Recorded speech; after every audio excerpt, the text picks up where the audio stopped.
Okay, good enough. But I tell you something, always better and keep getting better. Next number that we have is very special. I say because, as I heard, the golden voice and the magical voice already reached its full potential to be with us tonight. Many of you already know about this guy, but tonight he will be performing his best to glorify the Lord. So Carmela, why don't you introduce the man with the golden voice? Amen. Now please to welcome our very own Brother Itoy Manonga.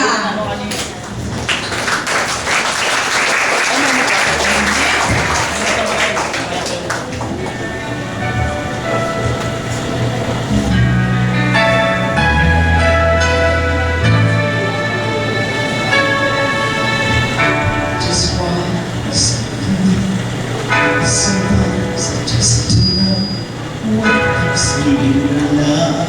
Parang ano, Why you never let me go? parang mahina.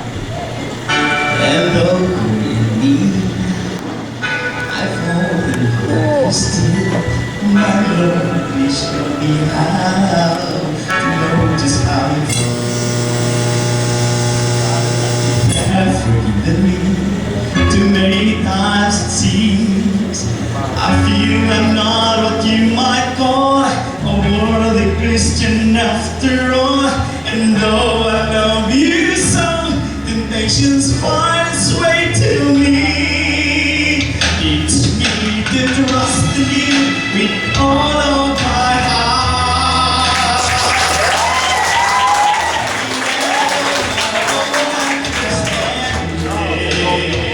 I just forget. You won't give me what I can bear. Take me out of the dark, my Lord. I don't want to be there.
worship page. Do you read that?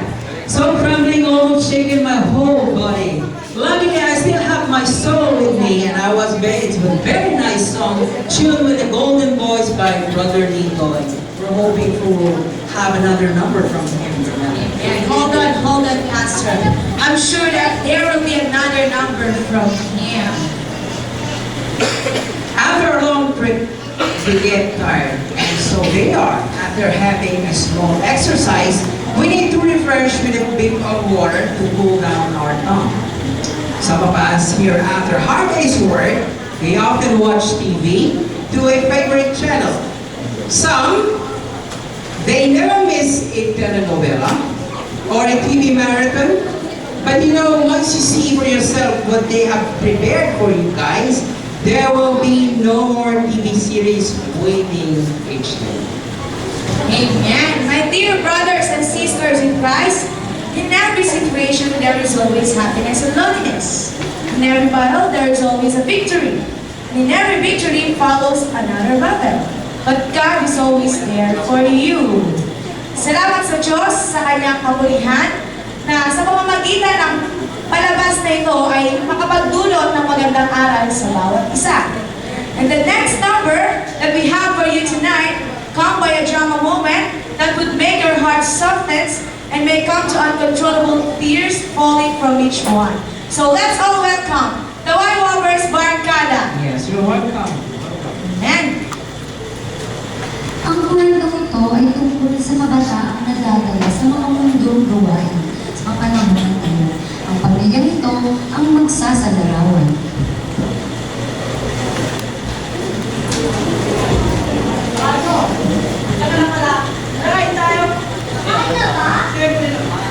Naganda niya, nag-operate ng almusal. Ayun mo, yung tuyo ng may kamatis. Pa-favorite ko yan. Ayun na ba? Asan niya ako diba? Anak,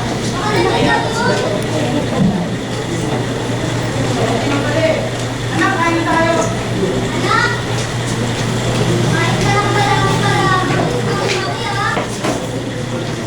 Ito na ba yung ulam?